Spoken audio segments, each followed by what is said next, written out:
All right, comment when you're on. I can see some of y'all are joining. Can you tell that I'm sleepy?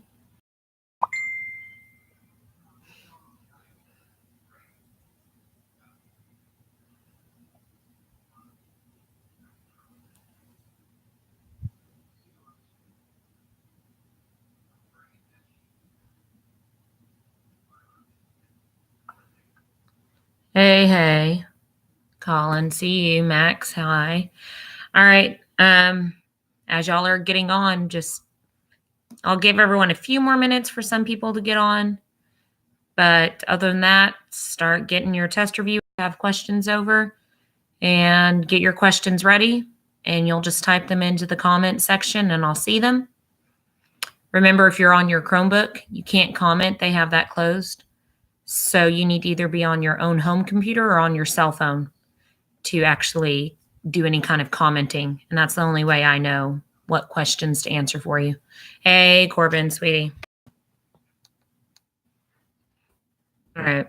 So give everyone just another minute.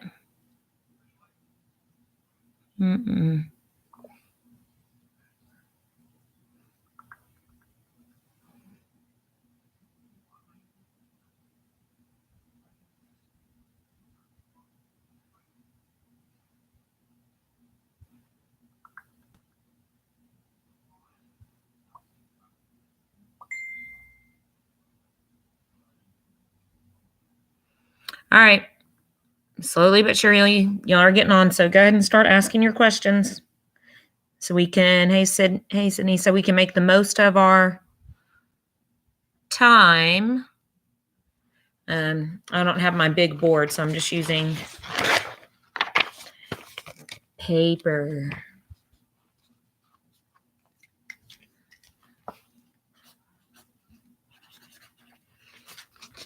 Can you read that okay?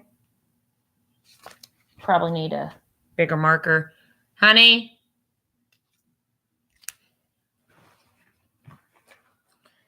Decently, yeah. I'm going to get a Sharpie. Can you get me a dark Sharpie, please? Like either a black one, because this isn't showing up. I'm live. All right, hold on. I'm getting one. Nope, those won't help. All right. Go ahead and start throwing your questions out. And then if I keep having to repeat stuff, thanks, sweetie. I'll just keep on going and y'all just have to re-watch the video because I'll post the video. That better? Yeah. Can you tell that says hello? Yeah. Sometimes I do feel bad for y'all having to read my handwriting. Yeah. All right. Okay, questions, things. How is energy released from an ATP molecule? You know you're logged in as your mom. So I guess you're on your mom's computer because it says Tess Sullivan. All right. Okay, so let's go ahead. I'm going to kind of draw. Y'all don't have to be able to draw an ATP molecule. That's not necessary, guys. I'm just drawing it very specifically, but would it be beneficial to be able to recognize an ATP molecule? Yeah, you're going to want to at least be able to recognize it. Okay, yeah, let me start answering the questions. We'll go over the drawing. All right, so first of all, yeah, you're like, wow, what is this? What is this? First of all, hopefully you can notice, hey, that looks like it has 3 phosphates attached to it. I'm going to assume that's the thing we've talked about that has 3 phosphates, ATP. Now, it would be nice to go ahead and be able to identify this parts of it. Adenosine, right? This section of it's adenosine, which is just a sugar, an amino acid base. Tri meaning 3. Phosphates, right? So this portion's just the sugar and amino acid section, but it's this part, that's where our actual energy is going to be housed. Try and move back the screen. So in the phosphate region, that's where the energy is, because right here in this bond between the second and the third phosphate, if we were to break that bond, energy. Because here's what y'all have to keep in mind. Your bonds are actually just electrons. This phosphate has an electron that's attracted to this phosphate that has an electron, and they're holding hands through electrons. Well, if all of a sudden you chop that little connection between those two sets of electrons, you've got release of energy everywhere. So all of a sudden, when you break a third phosphate off, you get energy. Now, breaking that second phosphate isn't going to give you as much energy. It would technically give you the same amount of energy, but our cells don't know how to utilize that properly, which is kind of unique. So we utilize it in the ATP form. When you take off that third phosphate, now you have ADP, adenosine diphosphate. This isn't energy, right? This is energy waiting to become.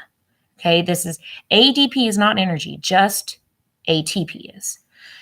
Okay, hold on. Slow down on some of your questions just a little bit so I can scroll back up because it starts making it a little bit. All right, so Sullivan, just let me know if that works for you. Can we go over the drawing you gave us again? Yeah, I'll go over it just a little bit. The P is lost. Good job, Brett. Thank you for answering. Yeah, guys, go ahead and answer. I lost my review. Brett, go get it on Google Drive. Everything's always there. Can you explain what happens to the hydrogen ions and electrons in the ETC? All right. So first of all, I'm not going to get all kinds of specific and draw my phospholipid bilayer. Woo. I'm not going to draw all that because that's just going to take up too much time. So what am I going to do? I'm just going to make my phospholipid bilayer 2 lines. But guys, understand what I'm doing is I'm drawing a top and a bottom phospholipid bilayer. That's all I'm doing, but I'm just keeping it simple. I'm going to go ahead and add my proteins. Okay. Now, if I had my big fancy colors in here, I draw these 2 green because they have chlorophyll in them. Remember, the chlorophyll fills chloroplast. And these 2 fancy little proteins have very special names, PS2 and PS1. And this protein at the end has a very special name, ATP synthase. Now, guys, this is exactly as you're always going to see an ETC drawn. It's always going to be in this order.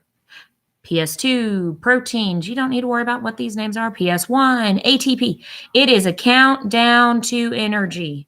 2, 1, energy, right? So what you have, the electrons and the hydrogens. As light energy comes beaming in, pew, pew, right? That light energy gets absorbed by the chlorophyll molecule here. Guys, it's just like when you're standing outside in the sun, you start to get kind of hot because you are literally absorbing light energy in the form of photons. You just can't photosynthetically process it. But that's what a plant is doing. It is absorbing those same photon energy. But it's like, I can use this for energy. So it's going to absorb it all the way into the thylakoid membrane. And in that pigment, it's going to absorb it. Now, guys, you absorb this too. You just absorb it as heat. So as it absorbs it so much that the chlorophyll pigment gets overcharged. Just like you can overcharge a battery too much. And what do? It releases energy. These chlorophyll pigments will release energy in the form of electrons. 2 electrons. They get so excited that they go, and they literally pop off the chlorophyll molecule. But at the exact same time, water gets broken by that same photon energy. So as soon as it's absorbing, water's being broken. So as soon as those electrons get thrown off, it gets replaced with water electrons. So there's no actual loss of electrons from this chlorophyll pigment. So water gets broken, photolysis, light breaks what? Water. Light breaks the water. So photolysis. So those electrons then have nowhere else to go except travel pew, pew, pew, through the ETC. That's why it's called the ETC. So the electrons travel. They get thrown out into this open space, right, in the stroma. That water that got broken, water now gets broken into hydrogen ions because it's an ion because it actually lost an electron. Why did it lose an electron? Oh, because it gave its electron back to the chlorophyll. So the chlorophyll wasn't actually missing anything. Chlorophyll doesn't need to exist without electrons. That's not stable. Hydrogen ions, they can't exist without an electron. So he was perfectly fine giving it up. So as water keeps being broken, because guys, it's a never stopping thing. As long as light is shining, it's going to keep happening. So water keeps being broken. Pew, pew. Hydrogen, hydrogen. Now the other thing, look at water. You have hydrogens and oxygens because that's also what gets broken. The oxygen does. Oxygen, however, combines to itself and leaves the cells of a plant and becomes the oxygen we breathe. So it's gone. That's why you don't see it here. It's vamos, okay? The hydrogen ions, however, they can't leave. They only can go through the revolving door. So what you've done is inside of the thylakoid, you've created a hydrogen gradient. There's so many hydrogens here. They don't like to be clustered. So they want to find a way out. You don't want to be clustered. So they're going to find a way out. And the only way out is to go through that revolving door of the ATP synthase. Once they drop through that door gets a spinning. And what do you get? The creation of ATP. So that's why in our review, I asked, what directly activates the ATP enzyme? Hydrogen ions do. Bo, what are you doing? Oh, sorry. My dog looked like he might have been trying to pee. No, he was just stretching. Good dog. Anyways, hydrogen ions directly pass through the ATP synthase. They provide the energy to create ATP, technically. Okay, Nethra, let me know if you need any more explanation on that.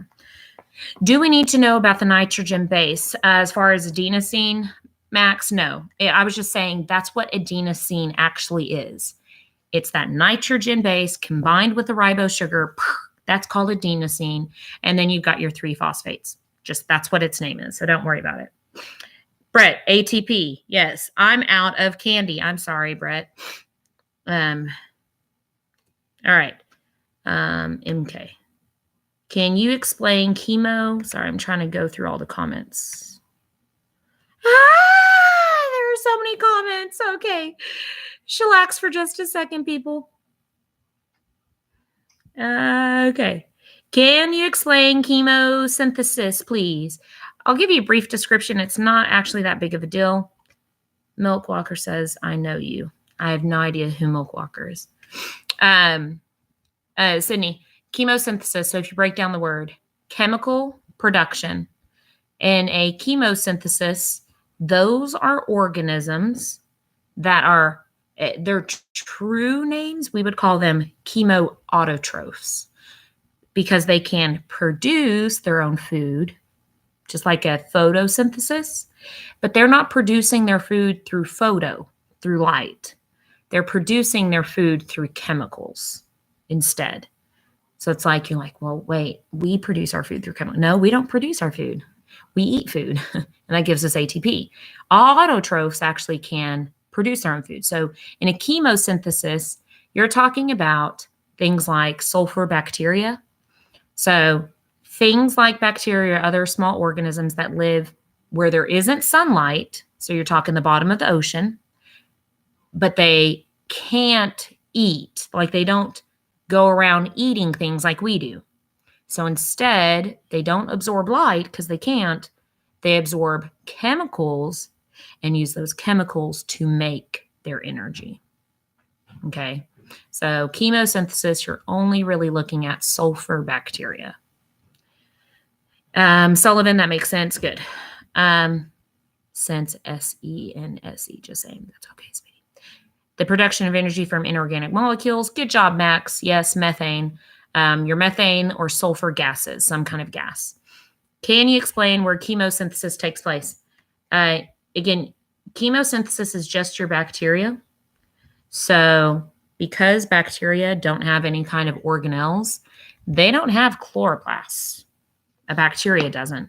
What a bacteria actually does is they utilize specialized proteins in their cell membrane.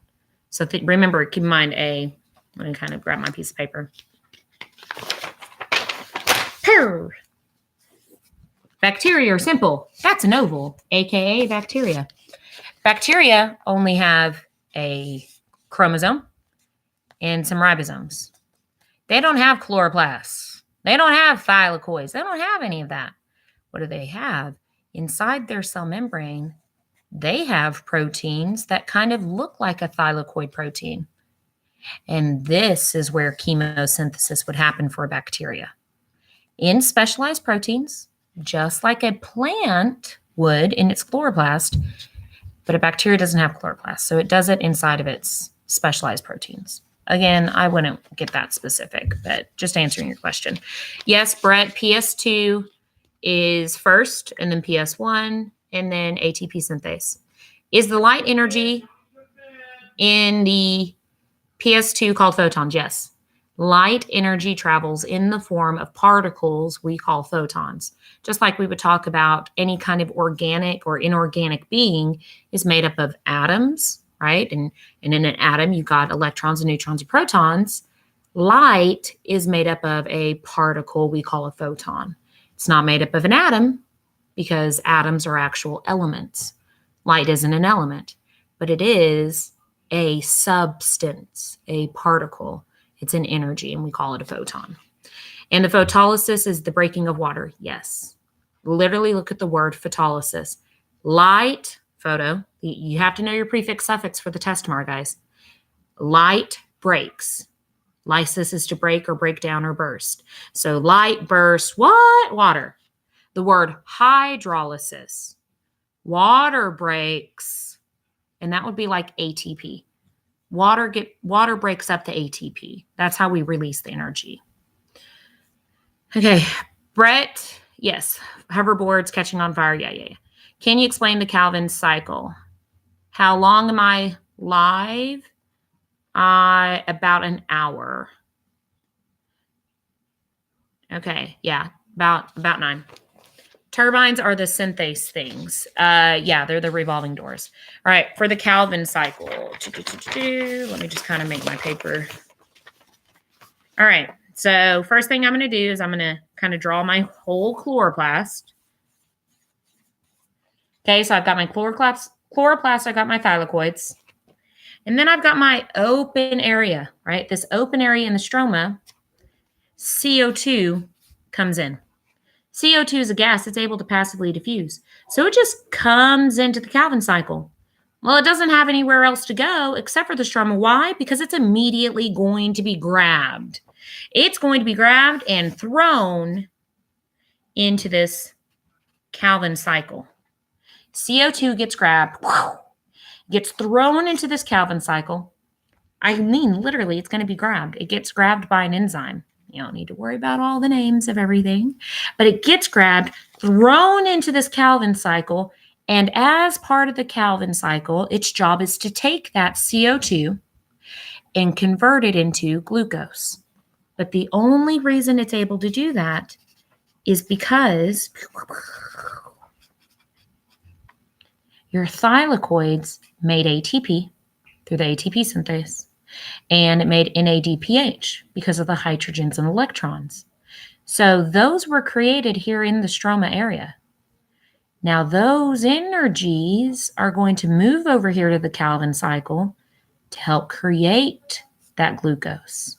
You're talking about trying to take a gas molecule and convert it into a solid substance.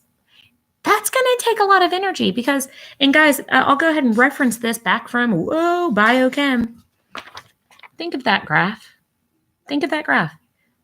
If you start at a low energy and go to a high energy, reactants versus products, remember what this graph is.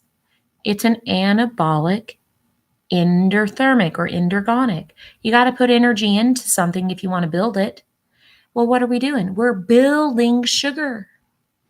So we've got to put energy into it.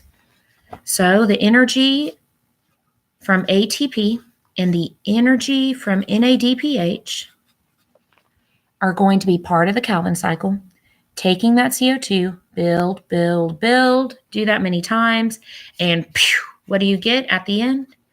A glucose sugar molecule because of the CO2.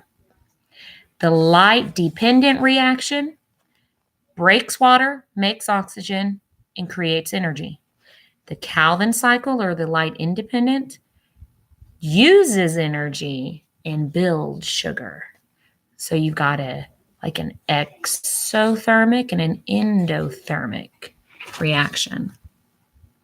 Okay, can you go over the confusing drawing we had Friday with the Calvin cycle and light reaction, the chloroplast?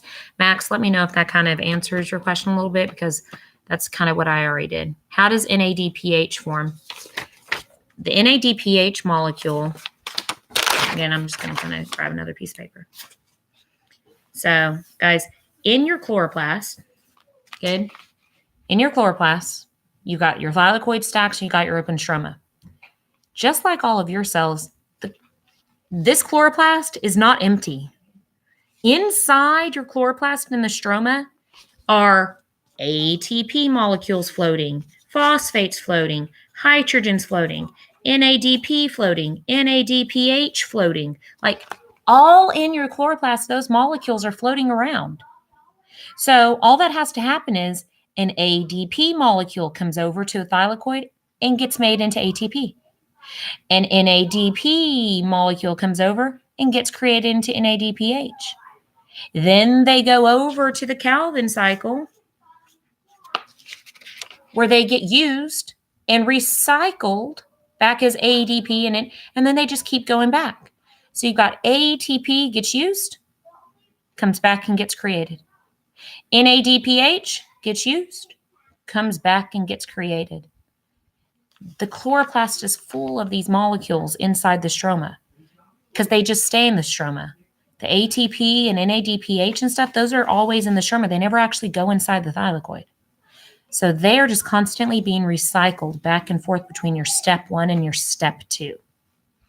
So the NADPH, if I were to zoom in on my thylakoid,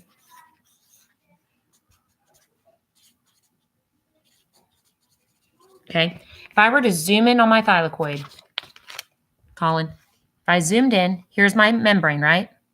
This is inside my thylakoid. This is the outside of my thylakoid. So I'm in my stroma right here. I'm in the same spot. See my dots? I'm out in the stroma. I'm out in the stroma.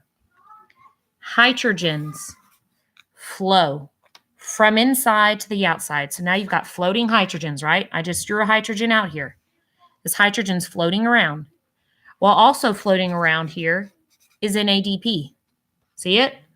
It's just floating. So it waits for electrons to travel. Electrons travel, get added, hydrogen gets added, and you now have created NADPH. And that NADPH is out here in the stroma, floating around, having just been created, so it can then be used in the Calvin cycle to help create sugar. Okay, let me know. Not the ETC. It was the more broad one with things going in and out. Max, let me know if I just answered that for you, because it's CO2 coming in and oxygen going out. What are the photosynthesis prefix suffix we need to know? They're on your sheet. Photo is one of them. Synthesis is another one. They're in the folder. You have to just look in the folder. Your prefix suffix are always in there. All right, Brett, I'm sorry you kicked your cactus. Is NADP plus just always in the stroma? Yes. Anna, that's what hopefully I just answered that question for you. These molecules are always floating around, okay? It's kind of like, think about you and your house, right? If your house was your chloroplast, You always have food around. Sometimes you're eating the food, sometimes you're making the food. You don't disappear. It's always there. You just make it or break it, make it or break it. Do we need to know everything about the Calvin cycle or just where it takes place and what is created? Yeah. Callie, obviously, hopefully just answered it. You don't need to know RUBP, PGA. I add some of those things because I use this drawing also for my AP and my UIL kids to remind them. So the energized electrons in the ETC helped create energy, right? They helped create the NADPH energy, Nethra. That's where the electrons go. They are the actual bond that holds NADP to hydrogen. Those electrons hold that molecule together. NADPH, not ATP. Okay. Max, is ADP the diphosphate with 2 phosphates and ATP? Yes. D literally stands for di. T literally stands for tri. How many glucose are created by how many water and carbon? Callie, that's just your balanced equation. Okay, y'all have to remember that CO2, right? Plants need CO2, plants need water. That's how you remember what the reactants are. Then a plant makes us oxygen and makes themselves glucose. Why? Because a plant's glucose goes into their cell walls as cellulose. So they need CO2 and water. We need oxygen. They need glucose. This is your equation, but you got to balance it. Everything gets a 6 except for glucose. So when you're answering the question, how many glucose, look at the glucose molecule. Nothing's actually there. But we understand in math, if nothing's actually there, there's actually a 1. But in chemistry, it is actually considered incorrect to write a 1 there. So that's why you don't, but it's there. So 6 CO2 make 1 glucose. 6 waters make 6 oxygens. Okay, just compare. And that's where we were working on how do you change this CO2 to this glucose? Well, it's whatever I decide to multiply. If all of a sudden I said I have 24 CO2 in my chloroplast, I went from 6 to 24. Well, to get from 6 to 24, that's simply just multiplying the 4. Well, that means I've got to do multiplication of 4 to everything. So that'd be 24 water, 24 oxygen, and 4 glucose. Notice it's a 4 because that was simply just a 1. Okay, Presley Ray, I am working. You're not being funny. Get out. I just need to ask you something. No, you do not. Get out. 5, 4, 3, 2. Okay, can we go over the equation? Just did. What is the phosphorylation again? So look at the word phosphorylation. Hopefully you see the word phosphorus because it's the actual addition, phosphorylation of a phosphate. So when you go from AT or ADP, okay, when ADP plus a phosphate creates ATP, this is called phosphorylation. So the ATP synthase protein helps phosphorylate an ADP molecule. Okay. What does light do to electrons in chlorophyll? It excites them. They are literally absorbing. It's Presley Ray with an RAE, just so you know, Brett. Michaela, light is being absorbed by this molecule. And all of a sudden, the molecule can't hang on to that energy any longer. So the only thing it can do is exchange, in a way, that energy for electrons. So it's absorbing, can't do anything more, so it throws electrons out. It gets them so excited that the pigment can't hold on to them any longer. Is phosphorylation ATP to P? No, Max. First of all, how you wrote ATP P into ADP, that would be incorrect. ATP gets broken into ADP and a phosphate. To rip a phosphate off, you're using water. So this is actually called hydrolysis. Okay. You're taking off of a phosphate, you add water. Water goes in, breaks that phosphate bond between them, and now you get a released phosphate. Hydrolysis, water breaks. Where exactly is chlorophyll found in the chloroplast? Chlorophyll is the photosystems. A photosystem is a protein. Okay, slow down, guys. You're making my stuff too much, so hold on. I can't. Y'all are making too many comments. Inside the chloroplast, your proteins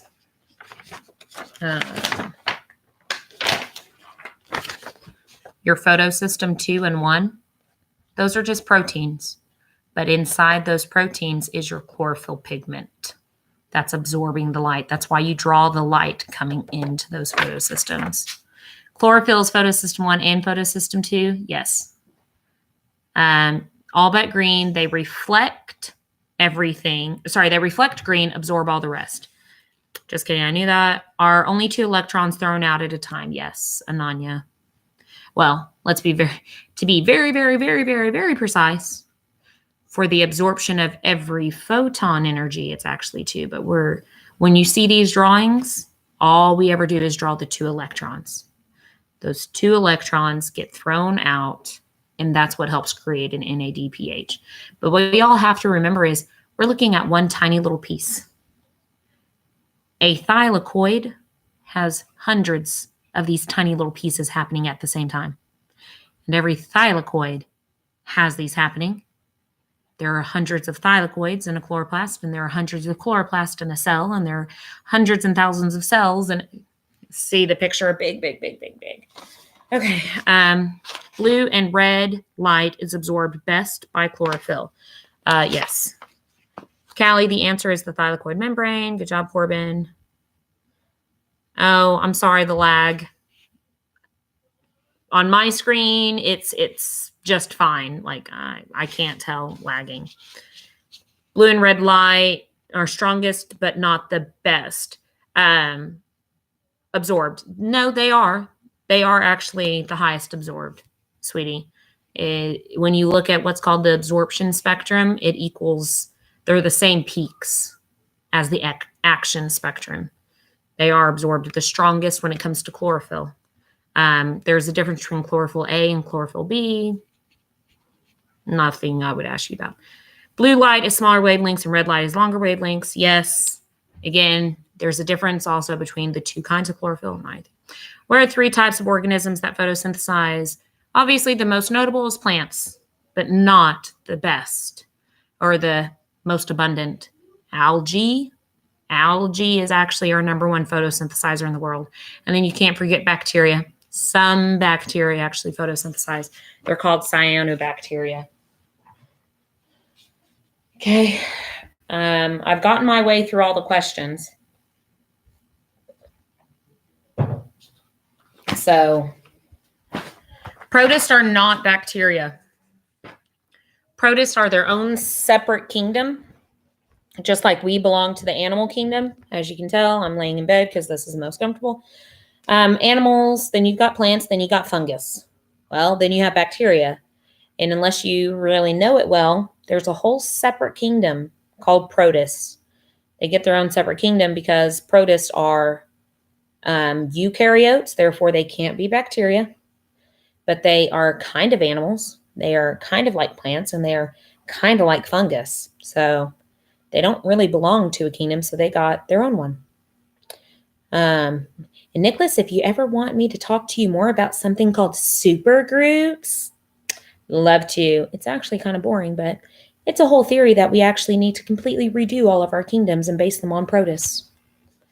Kind of weird, but whatevs. What is the difference between NADPH and NADP? Okay, Michaela, so it's 8:40 at night, so my sass is going to kind of totally come out.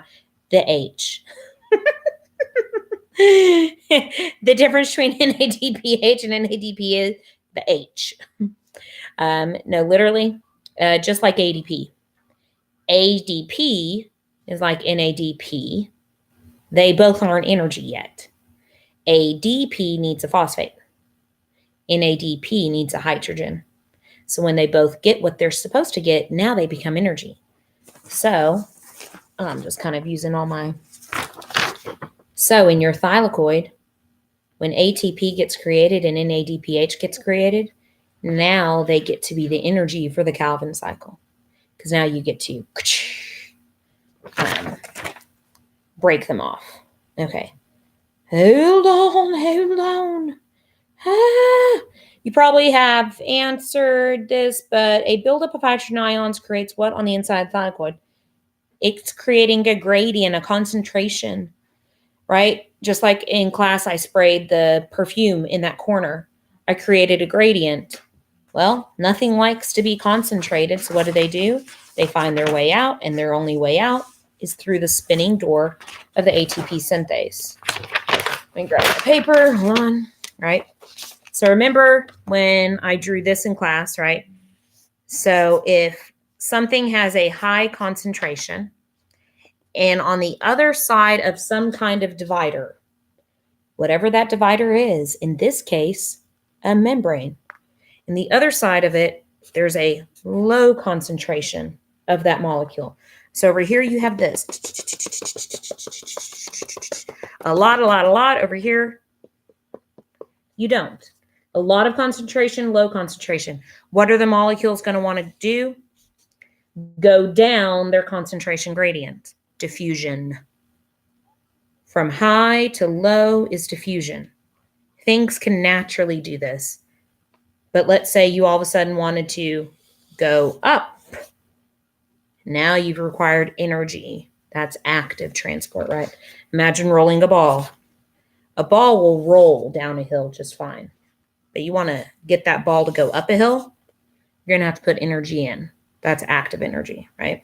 So hydrogen concentration builds up on the inside of the thylakoid. They find a way out, the revolving door, ATP synthase, and boom, energy is created. All right, give me a second to get through these. In the chart, you drew, what were the 4 circles? In the chart I drew. Oh no, I don't know. You're gonna have to tell me what which of these pictures you're talking about. Okay, if you're talking about this one, these are the proteins in the membrane. All of these are proteins. This is PS2, PS1, ATP synthase. These proteins, you don't have to know their names. These were thylakoids inside of a chloroplast. You're talking about this picture. Same thing. This was a chloroplast. Those were thylakoids. I was showing you a bacteria up here, how they don't have anything. This one, it's the same picture. Like right here, I drew phospholipids, telling you I wasn't going to actually draw these out. I was just going to represent them as straight lines. So Sydney, let me know which ones you were talking about. Most of Earth's energy is from oxygen being released from plants, right? No! That special one, protist, algae. Correct, Brett. Are we able to come in tomorrow before school? More than likely not. Whoever Creek is. Okay, Monday mornings are not a tutorial time. I need that time to prep the test. Michaela, good. Okay, NADP plus, by the way. BTW, by the way. I don't know what you mean. ATP is the only main energy, right? It is the main energy. It's not the only energy, but yes, it's the main energy. In ETC, what were the circles? Sydney, I hope I answered your question. They were all the proteins, but the tiny circles, those are no-name proteins as far as y'all are concerned. These tiny ones right here, don't worry about their names. They're proteins. It's just whenever you see an ETC picture, this is what you're going to see. You're going to see this guy first, PS2, some no-name proteins in the middle, PS1 right next to ATP synthase. NADPH is energy as well, but she said it's like ATP wannabe. Yes, correct, Nicholas. So hydrogen ions go through ATP synthase. Yes. The first one in the ETC was the PS2. Can you just go over the light dependent independent table? And is there any memory quests with it? Okay, Sydney, good. Max, I don't know what you mean by memory quests. Saturday night, got no plans. I'm going to go loner day. Okay, Brett, chill on the unnecessary comments. You make it too long. That's Gage. Oh, okay. What about during Mega Mondays? I have department meeting every Monday during Mega Lunch. She said the hydrogen ions basically spin a revolving door inside the ATP synthase, and that takes ADP molecules and takes phosphates inside the thylakoid and puts them together. Correct, Nicholas. Very correct. All right. So think about you as a person walking through a revolving door in a hotel. That door is not spinning, but the second you walked through it, it started spinning. That's what a hydrogen does. All the hydrogen does is just walks through it, right? You just keep on going through the hotel. Like you as a hydrogen, you have nothing. You just go through the hotel, but you got the door spinning.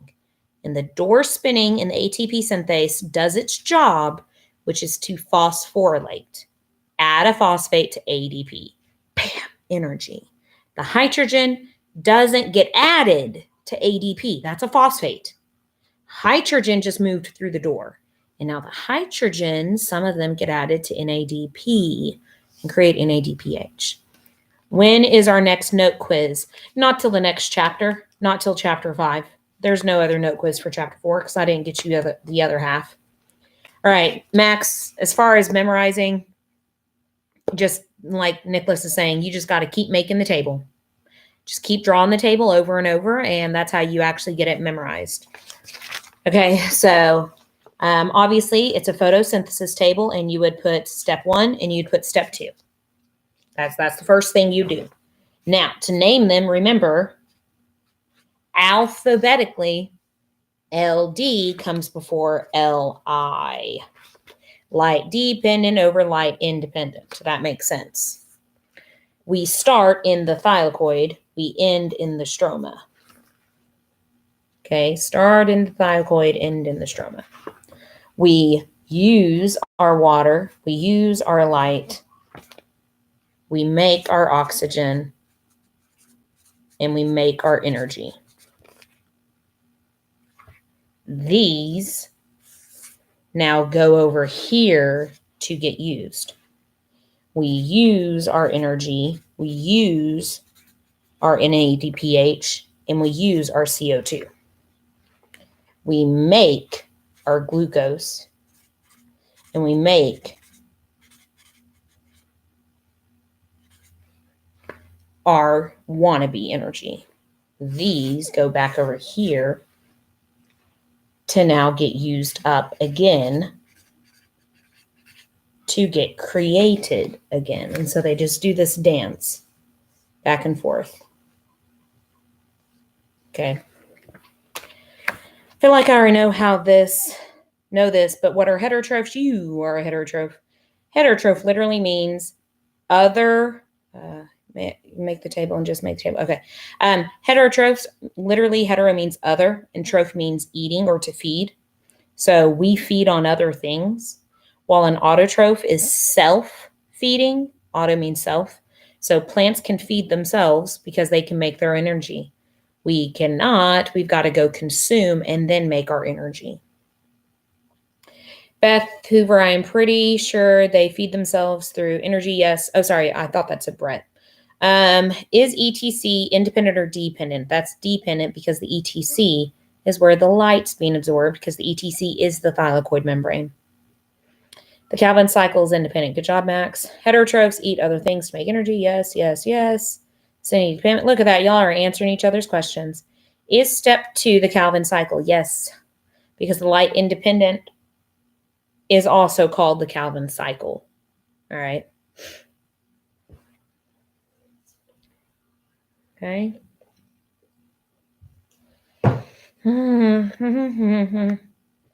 How does light break water? The actual photon energy interrupts the electron pool between the hydrogen and oxygens, and it's able to break it up. How do I recommend studying? Make the chart. Do that multiple times. Make the chart. Make the chart. Next, draw ATP, becoming AD, or becoming, like write this and say phosphorylation, phosphorylation, hydrolysis, hydrolysis. Write the equation. Write it down being added. Draw very generic chloroplast. Thylakoids, Calvin cycle. Dependent, independent. Like, do it very generic. But then, see if you're able to make a specific one. ETC. Light. Water. Electrons. Pew, hydrogen. Woo, get it spinning. ATP. Okay. You really have to just be able to draw, make the chart. Use those words. As you're writing them, actually use the words. Photolysis breaks water. Phosphorylation makes ATP. Stuff like that. Photolysis, yes. What carbon compound do plants utilize? CO2. Yeah, Nicholas just said it. It's your chart. It's the chart. It's the equation. Look at it. Reactants versus a product. Remember when we did this chart, I literally put use, make. So the only thing under the use column that was a carbon is CO2. Wait, so what is NADP plus? Energy waiting to be. Like, he becomes energy when he's NADPH. Just like ADP waits to become energy when you add a phosphate. He's just another molecule in the energy family. Just like Michaela, you are one individual in your family. There's many of you. Y'all are just different. ATP and NADPH are in the energy family. They're just different energies. Chemosynthesis is like methane and another gas. Yes. NADP is like ADP, like it doesn't have much energy. Yes. How does lipids and carbohydrates differ in ATP production? Carbohydrates are your original energy, or not original, but that's our main source of energy. We get ATP from carbon, but lipids give us more. That's why people who are losing weight, they actually break fat. Okay. Fat molecules actually produce more energy. You get about 146 ATP from the same quantity of lipids versus carbohydrates. Carbohydrates, you get about 36. So yes, lipids give you a higher amount of energy of ATP. Is there a name for the process of making NADPH? Technically, yes, that would just be something called dehydration synthesis, but nothing you actually need to know. So don't worry about it. Actually, Ananya, no, you do need to know for UIL. Okay. Anytime you're creating a molecule, we would call it polymerization in freshman year, right? Baby bye, we call it polymerization, but it's technically called dehydration synthesis. You're pulling out a water to create something. It's weird. We'd have to talk about it more. It's almost 9:00. Yes, you should do this for like every test. Very helpful and useful. I know, Max, but sometimes I just don't have the time. Like, I have a lot of stuff that I've got to try and do. She might not have the time. Yes, thank you. Shut up, Brett. Okay, sorry, but don't remind her. Oh, it's 9:00. Yes. Sorry, Gage. The electrons of the ETC are used to form NADPH.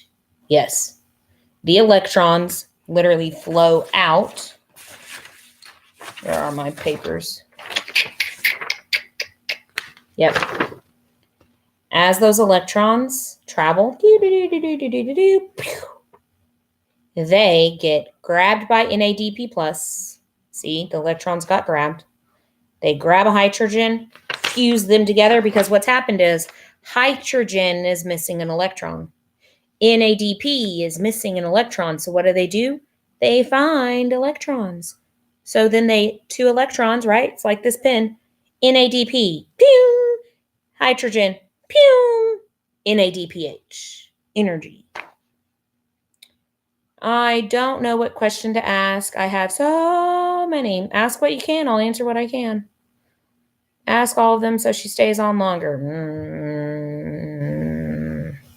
Not really going to happen. Gage, ask what you can, but here's what I'm going to tell you. Gage, if you haven't done the test review on your own first, it's probably why you have so many questions.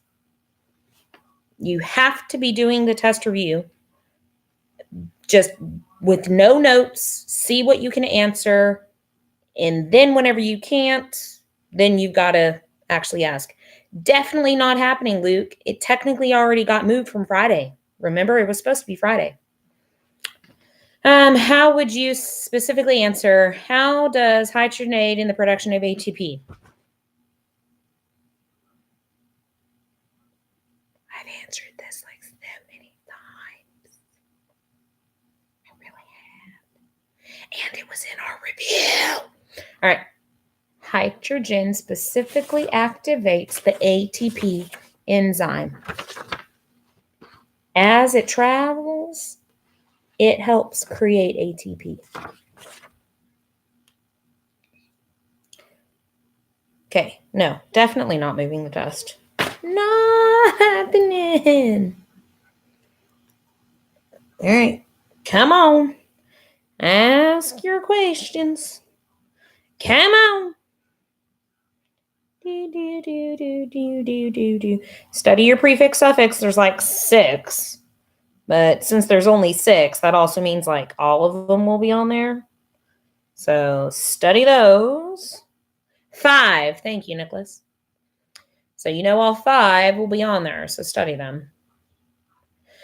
Study that. Do the drawing. Go through the prezzies, or not prezzies, but the PowerPoints, and go through the drawings. Go onto your virtual book and go under intervention for this chapter 4 and do the questions, do the quizzes, do the concept maps. There's animations you can do that walk you through this. Those animations might be very helpful for some of y'all. I posted your quizzes, your Quizlet. I posted Bozeman video. Like, walk through all of them. What form of energy is absorbed by chlorophyll? See if anybody says it. Nope, not yet. Guys, sweetie, chlorophyll is the light-absorbing pigment in chloroplast. It absorbs light. Are they like matching on the test? I don't know.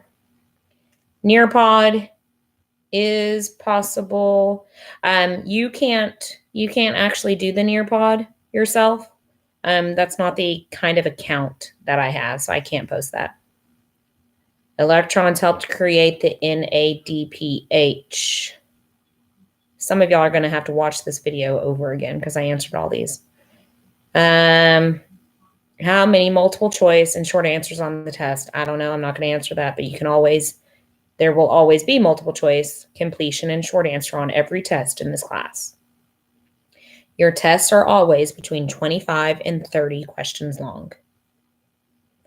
Are the wavelengths of light that are absorbed in chlorophyll just color? Not sure what that means.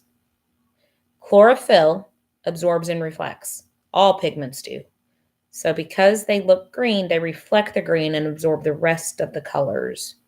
So they absorb best at blue and red. So we need to be good at the drawing and prefix and suffixes, right? Well, yeah, the drawing. Here's the thing. I'm not going to make y'all draw it on the test. But the reality is, if you can draw that, that means you know it. So when I give you a picture of it, you'll recognize it and you'll be like, bam, I know this. I can draw this from memory. So if you can draw it, you've got it. Random question, but will we do a tic-tac-toe for the photosynthesis unit? No. Oh, in your drive, I have a tic-tac-toe in there, but we did not do that tic-tac-toe. No. We'll probably do one for the respiration. We would have done a tic-tac-toe. I would have left y'all one, but because I was gone, so many different like class periods for different trainings and stuff. No, it's there, but we didn't do it. Michaela, oh, okay. An example of a heterotroph could be human. Yes. I'll have to watch it like 3 times. Good for you, Gage. Yes, Beth. Not sure what you were answering. Okay. Visible colors are absorbed. Yes. Literally, it's called the visible wavelength. Not all wavelengths are absorbed. UV, X-ray, radio, microwave, those are also wavelengths, but they aren't absorbed by pigments. Good job, Brett. Could you show all the graphs for like 10 seconds so I can pause and copy down to study?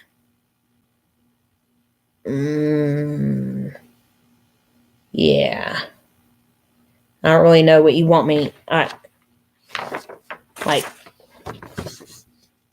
that's one, right? That's your chart. It's rough, but that's your chart you should have done on the back of your drawing. We did that a couple of times. And that's ATP and your electron transport chain, very, very simply, but that's also on your drive drawn much better, right? Chloroplasts, showing you that molecules are everywhere. Chloroplast with the thylakoid, CO2 coming in, Calvin cycle, energy being used. Your photosynthesis equation, ADP making ATP or being broken down to release its energy. The first shown chart is hideous. Sorry, make your own. All right, everyone is different. Anyone want to make Hot Pockets? Nope, not sure. Okay. All right, what else? Okay. What can glucose be used for after it is created? Specifically, in the plant cell, majority of it's going to be made into cellulose to go into the plant cell walls. But some of it might be used for energy for the plant later. That's how seeds grow, right? A seed is underground. Plant seeds can't get light underground, so they got to use energy somewhere. That's actually where glucose comes in as well. But first, it's going to help grow a plant. So a tree goes from a little 1-foot seedling to a 20-foot oak, okay, building up cell walls. For the test, do we need to know what adenosine is made up like ribosome? No. Nope. Adenosine is just nitrogen based in ribose, but no.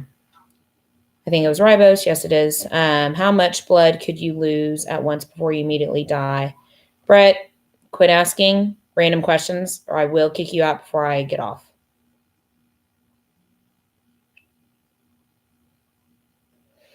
Okay, but it's usually 2 to 4 quarts. So everything on the test review is like 100% of what will be on the test and the drawing. Okay, how I will always answer this question. Anything on the test was on your test review in some form or fashion. Okay, for the test, do we need to know the full forms of ADP, ATP, and NADP? Like recognize their structures, not NADP or NADPH, no. Would you maybe want to be able to recognize the actual structure of ATP? Yes. I would say yes to recognizing this as ATP, and that if you remove the last phosphate, it becomes ADP. As far as, yes, it's a lot of blood. As far as knowing their actual name, adenosine triphosphate, yeah. The NADP, nicotinamide dinucleotide phosphate. No, you don't need to know that. All right. Give you about 5 more minutes. Ask your questions.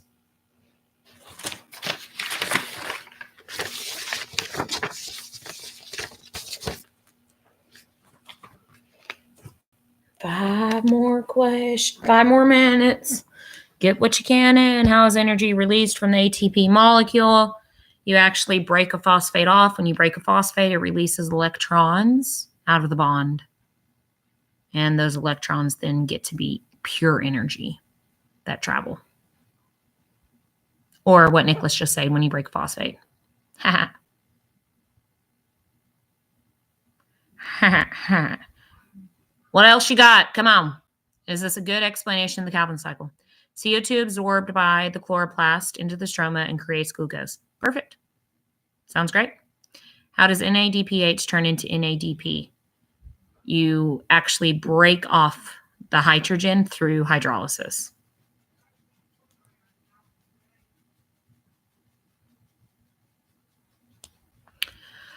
Okay.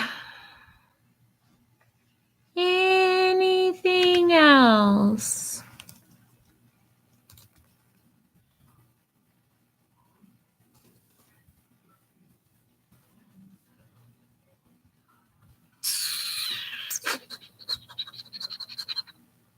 Come here, Bobo.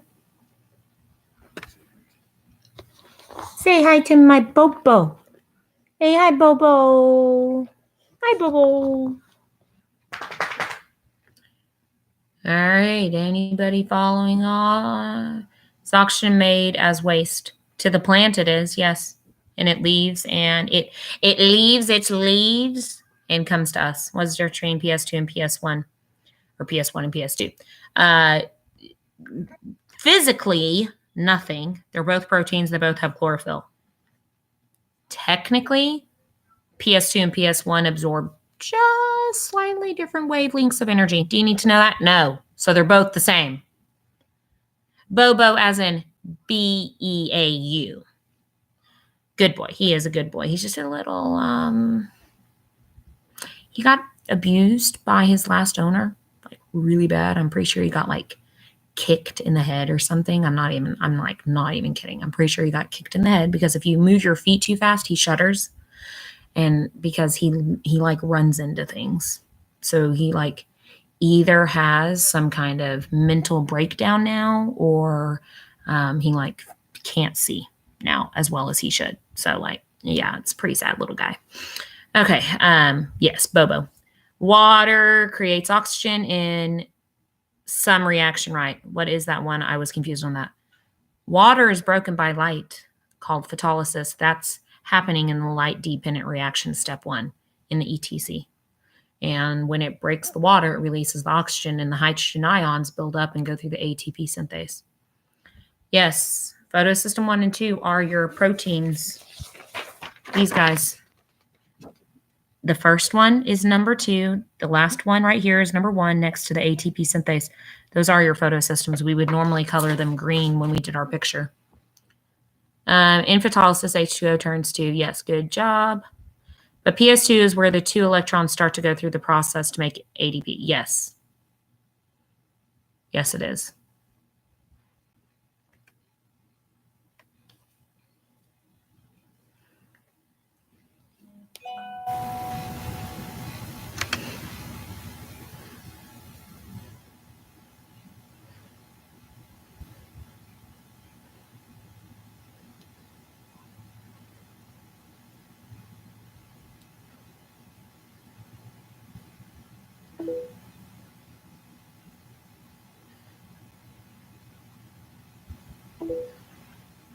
All right. What else can I answer?